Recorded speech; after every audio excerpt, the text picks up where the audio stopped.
अब पाकिस्तान और बांग्लादेश का बचा बचा जो है वो उस्मान हादी है। उस्मान हादी को तो शहीद कर दिया, लेकिन उसकी सोच को शहीद नहीं कर सके। आज मुकम्मल तौर पे भारतीय आजादी जो है उसको रिजेक्ट कर चुकी है बांग्लादेश की अवाम, मुकम्मल तौर पे रिजेक्ट कर चुकी है।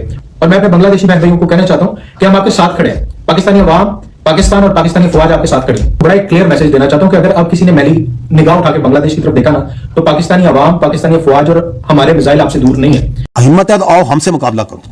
क्यों मासूम और नत्ते शरीफ बजाते हो? Come and fight with us. हम तो उनको हंट कर रहे हैं। इनकी ये जो जुल्म है, इस जुल्म का इनको हिसाब देना पड़ेगा। ভারত নম্বর মাথাও চিনতে পারবে না আমাদের। ভারত যদি বাংলাদেশের দিকে তোর নজর তুলে কাশ্মীর, সেভেন সিস্টার্স, হায়দ্রাবাদ, মহারাষ্ট্র লিখিতভাবে আলাদা করে দিতে হবে। এত সোজা না। আপনারা কথায় কথায় ভয় দেখাবেন না বাংলাদেশকে। কথা বুঝতে পেরেছেন? আসসালামু আলাইকুম দর্শক শ্রোতা, বাংলাদেশে বর্তমান যে পর্যবেক্ষণ পরিস্থিতি চলছে তাই নিয়ে আপনাদের সামনে আজকে কিছু গুরুত্বপূর্ণ ভিডিও ফুটেজ নিয়ে আসলাম।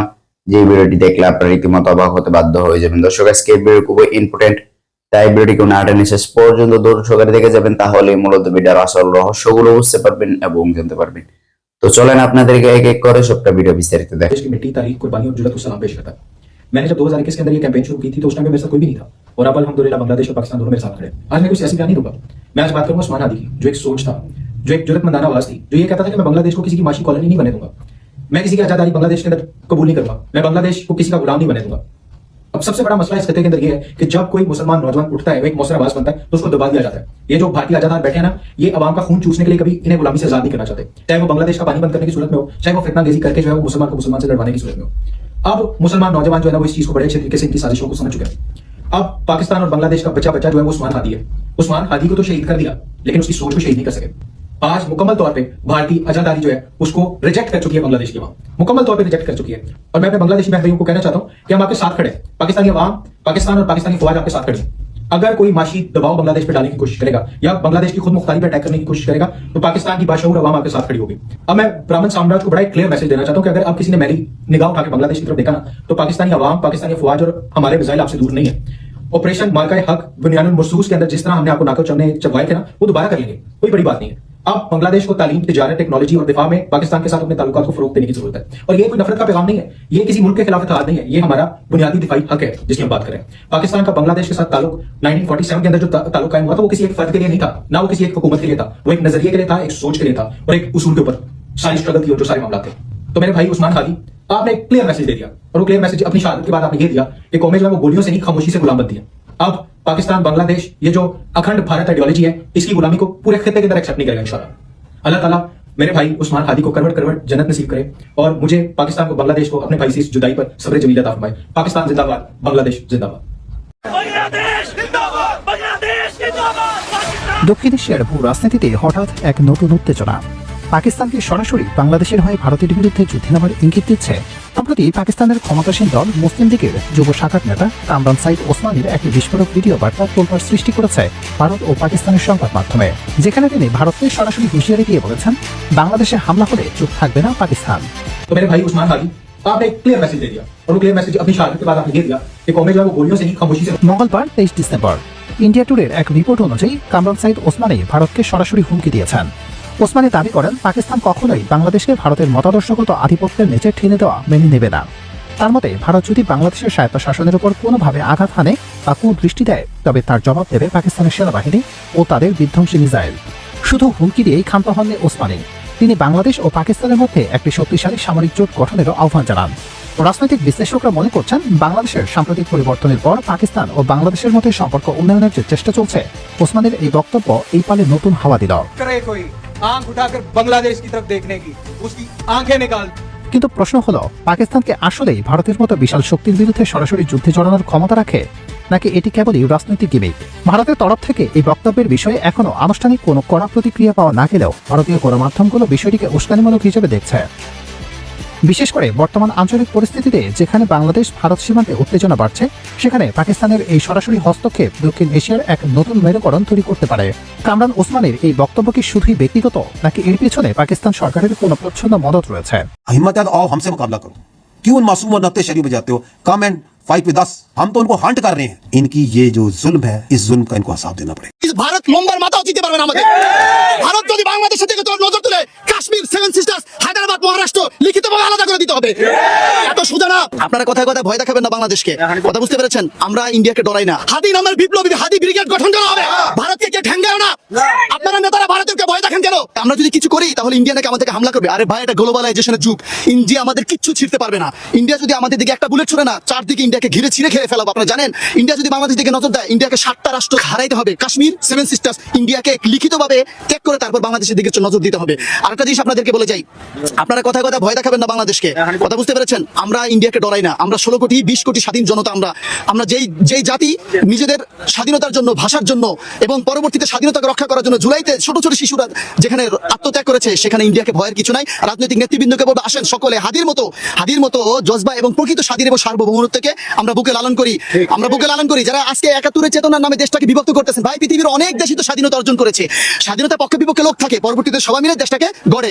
আজকে সিঙ্গাপুর ব্রিটিশ থেকে স্বাধীনতা অর্জন করেছে, তাই বলে কি সিঙ্গাপুর তাদের সাথে সংযোগ রাখে নাই? আজকে সেখানে দেখেছেন একমাত্র বাংলাদেশটাকে এটা পাবলিক টয়লেট বানিয়ে ফেলেছে। আমাদের চতুর্পাশে যে শকুনরা আছে, এরা এখানে এসে যেমনি ইচ্ছা সামনে কাজ করে যায়। আমাদের আত্মমর্যাদা কোথায় গেছে?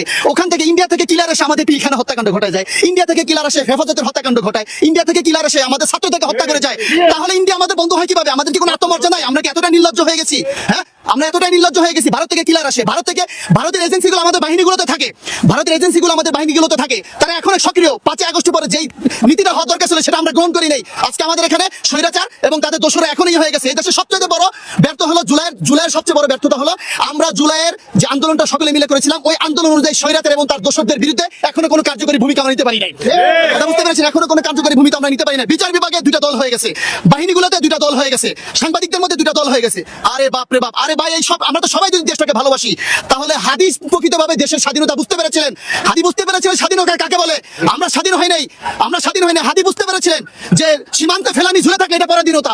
হাদি বুঝতে পেরেছিলেন আমাদের সেনা অফিসারদের হত্যা করা হলে এটা পরাধীনতা। হাদি বুঝতে পেরেছিলেন শাপলা চত্বরের গণহত্যা এটা পরাধীনতা।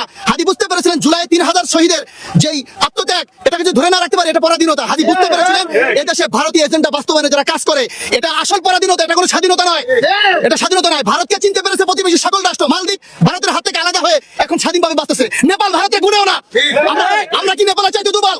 আমরা কি বার্মার চাই? আমরা কি ভুটানের চাইতে দুর্বল? ভারতকে কে ঠ্যাঙ্গায় না। আপনারা নেতারা ভারতেরকে ভয় দেখেন কেন? সাংবাদিক কামাল বলে, আমার নাম কি, মাসুদ কামাল, ওটাকে ভারতের বিপক্ষে কথা বলো হাসানাত আব্দুল্লাহ। ভারত লম্বার মাথাও দিতে পারবে না আমাদের। ভারত যদি বাংলাদেশের দিকে তোর নজর তুলে কাশ্মীর, সেভেন সিস্টার্স, হায়দ্রাবাদ, মহারাষ্ট্র লিখিতভাবে আলাদা করে দিতে হবে। এত সোজা না। এই জন্য আবার বলতেছি, স্বাধীনতা হাদি বুঝেছিলেন, আপনারা স্বাধীনতাকে বুঝেন। আপনারা ক্ষমতার জন্য ভারতের নেতাদের সামনে মাথা নোয়ায় থাকেন। নেপাল ভারতকে গুনো না, আমরা কেন গুনবো? পৃথিবীর 4-5টা রাষ্ট্র থাকলেই কি তাদেরকে গুনতে হবে? এটা গ্লোবালাইজেশনের যুগ, কথা মনে রাখবেন। অনেকে বলে ভারত অনেক বড় রাষ্ট্র, তাতে কি হয়েছে? এখনো তারা রাস্তা পায়খানা করে। কাতারের মতো ছোট রাষ্ট্র ভারতকে গুনে না। তারিকার খালাতো লাথি মেরে ফেলে দিলে পথে বসতে হবে ভিক্ষার থাল নিয়ে। ওই কাতার আমাদের সাথে আছে, সমগ্র আরব বিশ্ব আমাদের সাথে আছে, মুসলিম বিশ্ব আমাদের সাথে আছে। আজকে কাদের কারণে ভারতের সাথে আমাদের মাথা নোয়ানো থাকতে হয়? ইরানের যখন বিপ্লব হলো, 80 দিনের মাথায় বিপ্লবী রেভলিউশনারি গার্ড গঠন হয়েছে। সিআইএ এজেন্টগুলোকে ফাঁসি দেওয়া হয়েছে, প্রকাশ্য ফায়ারিং স্কোয়াডের জেনারেলগুলোকে। এরপরে ইসরায়েলের যে ইগুলো ছিল তাদেরকে বের করে দেওয়া হয়েছে। আমরা আজকে এখান থেকে শপথ নেই, হাদি নামের বিপ্লবী হাদি ব্রিগেড গঠন করা হবে। গঠন করার জন্য স্বাধীনতা শুধু একটা পতাকা না, স্বাধীনতা হলো আমার মৌলিক অধিকার, আমার রাষ্ট্রের সার্বভৌমত্ব। এটাই করার জন্য মনে রাখবেন, 71 চেতনার নামে যারা ভারতকে এখানে এস্টাবলিশ করার জন্য চেষ্টা করতেছেন না, জীবনও পারবেন না। এখানে পরবর্তী দেখবেন দেশটা বিভক্ত হয়ে গেছে। সকলে প্রতিদত্ত হবান। আসেন আমরা এই চেতনা বাটাবাটি না করে, হাদি যেই জন্য জান দিয়ে গেছেন, আজকে জানাজা পরে আমরা সেই চেতনা বুকে লালন করে দেশটাকে এগিয়ে নিয়ে যাই। বাংলাদেশ বর্তমানে ড্রোন যুগে পদার্পণ করেছে। আপনাদেরকে জানাই, বাংলাদেশকে টার্কি থেকে হিউজ পরিমাণ ড্রোন দেওয়া হয়েছে। যে বাংলাদেশ আক্রমণ করবে না, কিন্তু বাংলাদেশ যেন যে কোনো আক্রমণকে মোকাবেলা করতে পারে। বাংলাদেশ দক্ষিণ কোরিয়া থেকে 5টা সাবমেরিন কিনছে, অত্যাধুনিক সাবমেরিন কিনছে, নামকেও 5টা সাবমেরিন না। বাংলাদেশ আপনি জানেন চায়না থেকে এবং পাকিস্তান চাইনিজ জয়েন্ট ভেঞ্চারের অত্যাধুনিক এয়ারপ্লেন কিনছে, রকেট লঞ্চার কিনছে। এবং সবচেয়ে বড় ভালো ঘোষণা হচ্ছে বাংলাদেশ এয়ার ডিফেন্স সিস্টেম খুব ভালো করেছে বর্তমানে, যেন যে কোনো আক্রমণ ভারত হোক আর সে নেপাল হোক আর সে অন্যান্য কোনো কান্ট্রি হোক বা আরকান হোক, আপনারা জানেন যে আরকান সোলজার দেখে ভারত কিন্তু আমাদের দিকে লেলিয়ে দিচ্ছে। আরাকান সোলজাররা প্রায় আমাদের এখানে অনুপ্রবেশ ঘটাচ্ছে, পার্বত্য চট্টগ্রামের কিছুটা অংশে তারা ঢুকেও গেছিল, এটাও জানেন। আমাদের সেনাবাহিনী আবার পুনরুদ্ধার করেছে। এই ধরনের কোনো রকম অপচেষ্টা থেকে বাংলাদেশকে বাঁচাইতে, বাংলাদেশের সার্বভৌমত্ব রক্ষা করতে আমাদের দেশের সেনাবাহিনী সহ আমাদের দেশের যে জনগণ আছে, সাধারণ জনগণ, তারা সবসময় সচেষ্ট থাকবেন এবং আমরা সবসময় সতর্ক আছি। দ্বিতীয় কথা হলো, আমি ভারতকে মনে করে দিতে চাই, আপনাদের মাধ্যমে মনে করে দিতে চাই, ভারতের কাছে কোনো যুদ্ধের ইতিহাস নাই। ভারতের কাছে যে কোনো যুদ্ধের ইতিহাস আছে, প্রত্যেকটা ইতিহাসে ভারত পরাজিত বহন করা ইতিহাস। একমাত্র আমরা বাংলাদেশি যারা 71-এ যুদ্ধ করে জিতেছিলাম, যারা 52-তে রক্ত দিয়ে বাংলা ভাষাকে নিয়ে এসেছি, আমাদের কাছে, বাঙালিদের কাছে, বাংলাদেশিদের কাছে সেই ইতিহাসটা আছে। এবং আমরা ভারতকে আরো একটা কথা বলতে চাই, বাংলাদেশের মানুষ অত্যন্ত আবেগী মানুষ, তারা প্রাণ দিতে, জান দিতে ভয় করে না। এবং আমরা সেনাবাহিনীর উপরে নির্ভরশীল না। বাংলাদেশের যদি, ভারতের যদি 6 লক্ষ সোলজার থাকে, 20 লক্ষ সোলজার থাকে, বাংলাদেশের 18 কোটি জনগণ আছে যারা যুদ্ধ করতে, যে কোনো সময় প্রাণ দিতে, দেশের সার্বভৌমত্ব রক্ষা করতে প্রস্তুত আছে। একটা দমবন্ধ অবস্থা। রাজনীতিতে কোনো সুখবর নেই, কূটনীতিতেও কোনো সুখবর নেই, নির্বাচনেও কোনো সুখবর নেই। একটা অনিশ্চিত অবস্থার দিকে ধীরে ধীরে আমরা হয়তো এগিয়ে যাচ্ছি। যদি না হঠাৎ করে কোনো পরিবর্তন না হয় এই পরিস্থিতির, তাহলে কি হবে? দর্শক একটু ভেবে দেখেন তো, অনেকগুলো ঘটনা মিলান একসাথে। যদি মিলান, আপনি দেখবেন চোখে মুখে অন্ধকার আপনি দেখতেছেন। কি সেই পরিস্থিতি দর্শক, সেটা একটু জানাতে চাই। প্রিয় দর্শক শ্রোতা, আপনারা তো ভিডিও দেখতে দেখতে ভিডিও শেষ পর্যন্ত চলে আসছেন। অবশ্যই আপনাদের মতামত কমেন্ট বক্সে জানাতে ভুলবেন না। আর এরকম নতুন নতুন আপডেট, প্রিয় দর্শক শ্রোতা, আপনারা তো ভিডিও দেখতে দেখতে ভিডিও শেষ পর্যন্ত চলে আসছেন। অবশ্যই আপনাদের মতামত কমেন্ট বক্সে জানাতে ভুলবেন না। আর এরকম নতুন নতুন আপডেট ভিডিও পেতে অবশ্যই আমাদের চ্যানেল লাইক ও সাবস্ক্রাইব করে দিন। তো আপনাদের সাথে আবারও দেখা হচ্ছে পরবর্তী এক ভিডিওতে।